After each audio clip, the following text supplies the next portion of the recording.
Battle for gold nga tayo matapos manalo ang Creamline sa set 1. Pagdating dito sa set 2, eto naman ang Petrogas Angels ang umaarangkada ng scores, kung saan bago magtapos ang first technical timeout ay nakalamang na nga ng 4 na puntos ang Petrogas. Mukhang babawian talaga nila ang Creamline Cool Smashers dahil nga kanina ay natambakan sila sa set 1. Jonas Abete nilabas ang tapang pagdating dito sa set 2. Palaban talaga itong si Sabete.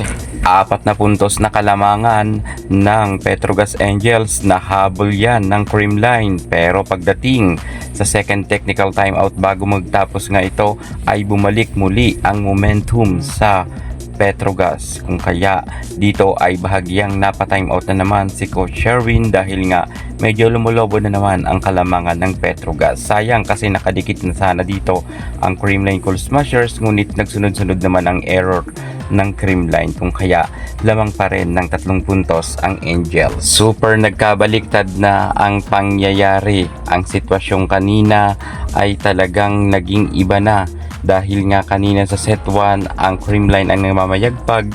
Pagdating naman sa set 2 ay nilampaso naman sila ng Petrogas Angels. Talagang match na match ang laban ng dalawang team na ito.